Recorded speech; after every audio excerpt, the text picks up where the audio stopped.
में रामगोपाल मिश्रा की हत्या और फिर भड़की हिंसा का मामला तूल पकड़ता जा रहा है। हिंसा के बाद इलाके में फिलहाल शांति है और पुलिस मौके पर मुस्तैदी से मौजूद है, लेकिन मृतक का परिवार अभी भी अशांत है। मामले के 2 आरोपियों को पुलिस ने एनकाउंटर में घायल कर दिया है और साथ ही कई आरोपी पुलिस की हिरासत में भी हैं, पर परिवार का कहना है कि इंसाफ अभी भी अधूरा है। बीते शनिवार को मूर्ति विसर्जन के दौरान हुए बवाल के बीच रामगोपाल मिश्रा की हत्या कर दी गई थी। रामगोपाल को कई गोलियां मारकर छलनी किया गया था, लेकिन सोशल मीडिया समेत कई जगह रामगोपाल की हत्या को लेकर कई तरह के दावे किए जाते रहे। दावे यहां तक किए जाते रहे कि मौत से पहले रामगोपाल के साथ बर्बरता की गई। इसी बीच बहराइच पुलिस ने एक अपील जारी करते हुए कहा था कि मृतक को लेकर सोशल मीडिया पर जिस तरह की प्रताड़ना की बात फैलाई जा रही है वो पूरी तरह से गलत है। साथ ही पुलिस ने अपील भी की कि सोशल मीडिया पर वायरल हो रहे फर्जी और भ्रामक दावों को प्रसारित नहीं करें। पुलिस ने तो प्रताड़ना की बात को गलत बताया है, लेकिन रामगोपाल के परिजन अभी भी इस बात को मानते नजर नहीं आ रहे हैं।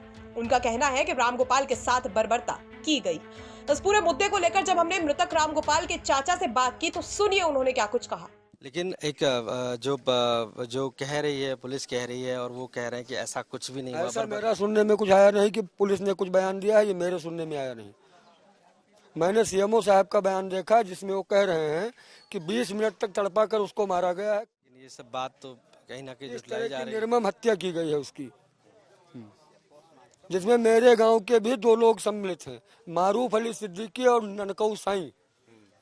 एफआईआर में नाम है। अब तक उनके खिलाफ कोई दबिश उनके घर पर नहीं दी गई है। बाकी जो अन्य मुलजिम गांव के बाहर के हैं उनकी खोज पुलिस तत्परता से कर रही है। जी, तो आपके हिसाब से बर्बरता हुई है? बर्बरता नहीं, जघन्यतम अपराध हुआ है, मतलब जघन्यतम से जघन्य। उनके नौकर ने खुद कल बताया था, उनका नौकर जो उनके यहाँ काम करता है, जी। 35 कारतूस और आपके हिसाब से क्या कार्रवाई होनी चाहिए? बड़ी हमारे हिसाब से उन 6 लोगों का इनकाउंटर होना चाहिए, उनके घर पर बुलडोजर चलना चाहिए ताकि भविष्य में ऐसी गलती न हो। जी, आप मृतक के रिश्ते में चाचा? हम मृतक के रिश्ते में चाचा लगते हैं। जी, तो ये तिवारी जी हैं, साफ तौर से मृतक है, उनके चाचा लगते हैं। उनका मानना है बर्बरता पूर्वक हत्या की गई। भले ही पुलिस या जो रिपोर्ट्स हैं वो कह रही हो कुछ और, लेकिन जो गाँव का मानना है कि ऐसे जो आरोपी इसमें शामिल हैं उनके खिलाफ सख्त कार्रवाई होनी चाहिए और कहीं ना कहीं उनका भी इनकाउंटर होना चाहिए।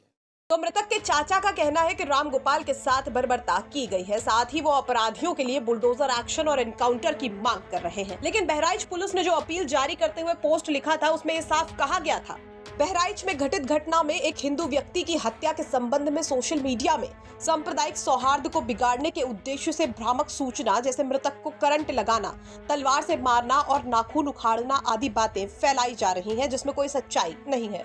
पोस्टमार्टम में मृत्यु का कारण गोली लगने से होना पाया गया है। इस घटना में एक व्यक्ति के अतिरिक्त अन्य किसी की भी मृत्यु नहीं हुई है। अतः सभी से अनुरोध है कि सांप्रदायिक सौहार्द को बनाए रखने के लिए अफवाहों पर ध्यान न दें व भ्रामक सूचनाओं को प्रसारित न करें। इसके साथ ही रामगोपाल मिश्रा की पोस्टमार्टम रिपोर्ट आने के बाद जब हमने बात की थी बहराइच के सीएमओ से तो उन्होंने क्या कुछ कहा था वो भी सुन लीजिए। संजय जी, जिस तरह से हिंसा हुई है उसके बाद रामगोपाल मिश्रा की मृत्यु होती है, मर्डर होता है, पोस्टमार्टम रिपोर्ट आती है, क्या कुछ रामगोपाल मिश्रा की पोस्टमार्टम रिपोर्ट में है? मेरी जानकारी के अनुसार 25-30 छर्रे उनको लगे, जिसके कारण अत्यधिक रक्तस्राव हुआ और उस अत्यधिक रक्तस्राव के कारण उनकी मृत्यु हुई है। इसके अलावे बाईं आंख के ऊपर एक फटा चोट है एवं दोनों पैर के अंगूठों में भी चोट के निशान हैं। आपने कहा अंगूठों में चोट के निशान है। एक थ्योरी ये भी आ रही थी कि जो है बॉडी को कहीं ना कहीं प्रताड़ित किया गया है, या तो शव जो है अगर मर भी गए थे उसके बाद क्या नाखून खींचने जैसा कुछ है पैर का, ऐसा दिखाई पड़ रहा है? अब इतनी डिटेल में तो हम नहीं बता पाएंगे, लेकिन अंगूठे के मध्य भाग से थोड़ा कम डैमेज है नाखून, चोट है वहां। लग रहा है कि खिंचा हुआ है या चोट? अब ये दावे के साथ नहीं बता सकते।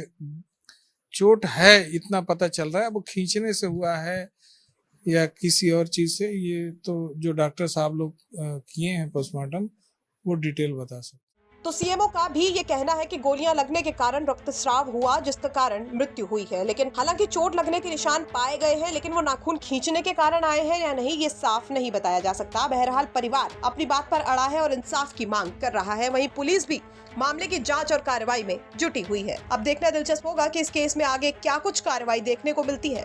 बहराइच से आशीष श्रीवास्तव के साथ ब्यूरो रिपोर्ट, यूपी तक।